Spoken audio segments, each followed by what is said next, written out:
Blog থেকে কেমন আছে আশা করছি সবাই ভালো আছে, আমরা খুব ভালো আছি। চলে যাবো নতুন ইন্টারেস্টিং ব্লগ ভিডিও নিই। তো আজকে তোমাদের সঙ্গে শেয়ার করবো দধিকা দই। কালকে আমাদের ছিল জন্মাষ্টমী আর আজকে হচ্ছে দধিকা দই। দধিকা দই মানে নন্দ উৎসব। তো আজকে কী হচ্ছে সেটা তোমাকে দেখাবো, তোমার ভিডিওতে কন্টিনিউ করো। আর কালকে যে মুড়ি টুড়ি দিয়েছিল সেগুলো আমরা আজ খেয়েছি, কারণ কালকে জন্মাষ্টমী ছিল, আমরা কালকে খাইনি মুড়ি কেউ। বৈষ্ণবরা সবাই খেয়ে নেয় কিন্তু আমরা খাইনি, আজকে খেয়েছি। কলাই, সিদ্ধ কলাই, হলুদ মুড়ি ছিল, দারুণ লাগে টেস্ট। তারপরে প্রসাদ তো এমনি ভালো লাগে। চলো এখন বৈষ্ণব পাড়া ঠিক আমিও রেডি এখন বৈষ্ণব পাড়া। চলো যাই, ওখানে দধিকা দই হবে, খাওয়া দাওয়া আছে সব দেখতে থাকো, ভিডিও কন্টিনিউ করো। চলো যাই। আর এই হলো আমার বাবা গোপালদের আজকের লুক, মানে হচ্ছে দধিকা দইয়ের দিনেও আমরা সাজিয়েছি। দেখো গোপালকে, দুজনকে সাজিয়েছি। তো কেমন লাগছে তোমরা জানিও। আজ ফুল দিয়ে মালাও গেঁথেছি, কিন্তু জন্মাষ্টমীর দিন কি হয়েছে, ফুল তো একটাও পাইনি, কারণ তার আগের দিন প্রচুর পরিমাণে বৃষ্টি হয়েছে। বৃষ্টির কারণে একটা ফুলও গাছে ছিল না, সেই জন্য মালা গাঁথতেও পাইনি। তো যাই হোক, তারপরের দিনে পেয়েছিলাম, মালা গেঁথেছিলাম। আর এই দেখো আমি এখন বেরিয়ে পড়েছি বৈষ্ণব পাড়ার উদ্দেশ্যে। আমি রেডি হয়ে যাওয়ার পরেই ভিডিও করতে আরম্ভ করেছি। মা আর দিদা এখনও বাড়িতে আছে, কারণ দিদার এখনও স্নান টান হয়নি, তো চান টান করে ওরা আসবে। আমি চলে এসেছি বৈষ্ণব পাড়ায়। এসে দেখলাম বামুন ঠাকুর চলে এসেছে, মানে পুজোও প্রায় কমপ্লিট বামুন ঠাকুরের, কিন্তু কীর্তন দল আসেনি বলে তখন আরতিটা হয়নি। আরতি হলেই তারপরে শুরু হবে দধিকা দই। কত লোক দেখো, এর মধ্যে চলে এসছে এখানকে। এখানে এখন হাঁড়ি টাঙানো হচ্ছে, বাঁশ টাস খাঁচাচ্ছে, তারপরে হাঁড়ি খাঁচাবে। আর এই হাঁড়িগুলোর মধ্যে থাকে, একটাতে হচ্ছে জল থাকে, রঙ্গোলার জল, আর একটাতে থাকে গজা, তারপরে হচ্ছে লবণলতিকা, মিষ্টি জাতীয় জিনিস থাকে, জিলাপি এসব থাকে।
বন্ধুরা এখন দেখো বাবা ষড়ভুজের দধিকা দই হচ্ছে। দধিকা দই মানে হচ্ছে দই, তারপর হলুদ সব দিয়ে একটা মিশ্রণ বানানো হয়, যেটা ঠাকুরের গায়ে ছুঁয়ে দেওয়া হয়। তারপরে এখানে নিয়ে আসা হবে, বামুন ঠাকুর নিয়ে আসবে, তারপর এখানে ছোড়া হবে, তারপরে হবে তারপরে হাঁড়ির মতো থাকে একটা, হাঁড়ি না ঠিক খোলা, ওটা ভাঙা হয়, ওটাকেই বলে দধিকা দই। তারপরে দেখো এখন এখানে ফুল ছোড়া হচ্ছে। এখানে একটা নিয়ম আছে, যারা কীর্তন করছে তাদের দিকে দেখো ফুল ছোড়া হচ্ছে, তারপরে আছে খই ছোড়া হবে। সেটা তোমাদেরকে দেখাবো, তোমরা ভিডিও কন্টিনিউ করো।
আর এই হচ্ছে সবাই নাচানাচি শুরু করে দিয়েছে। আর এখানে দেখো অনেক জিনিস ছড়াচ্ছে, যে যার মতো করে যেটা ইচ্ছা ছড়াতে পারে, চকলেট, বিস্কুট, কেক, যে যা ইচ্ছা ছড়ায়।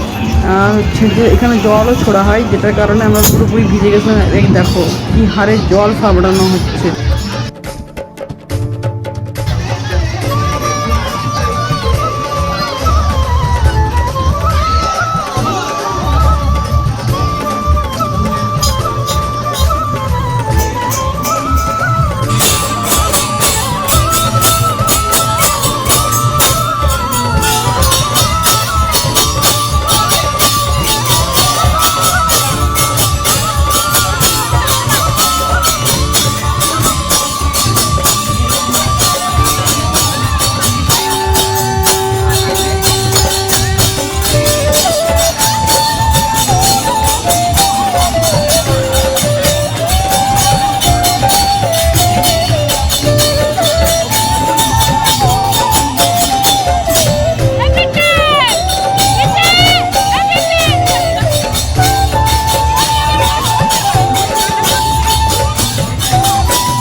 দেখো এত জল ছুটেছে যে আমরা সবাই ভিজে গেছি একদম পুরো সপাট।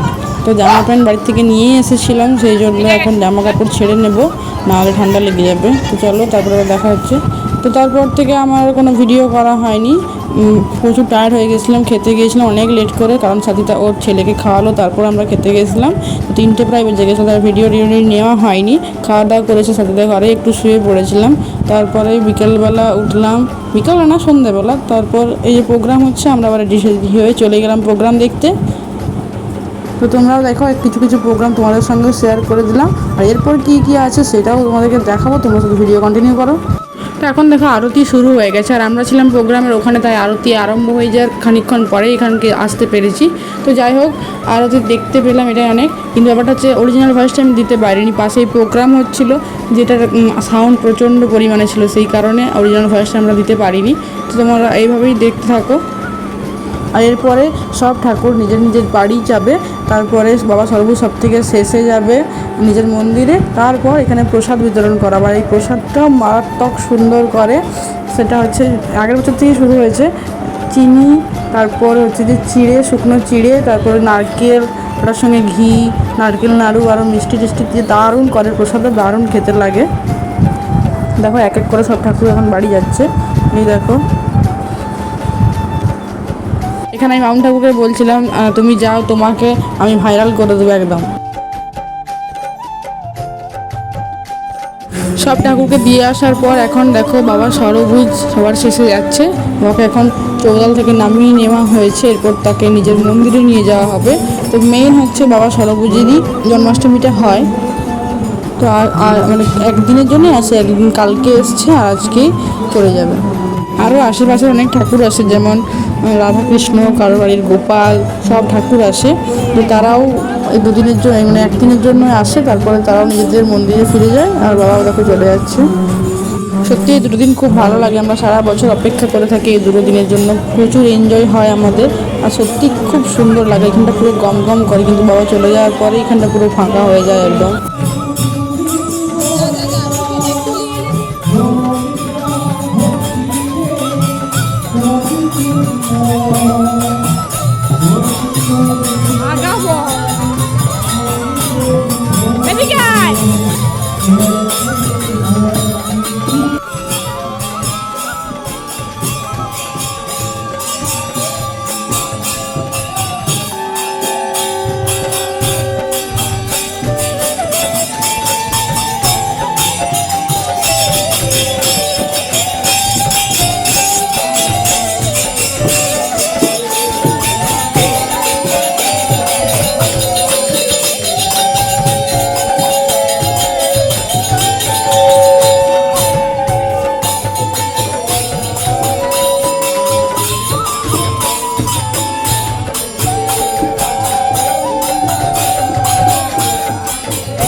ওখান থেকে দেখতে পাওয়া যাবে না, দেখো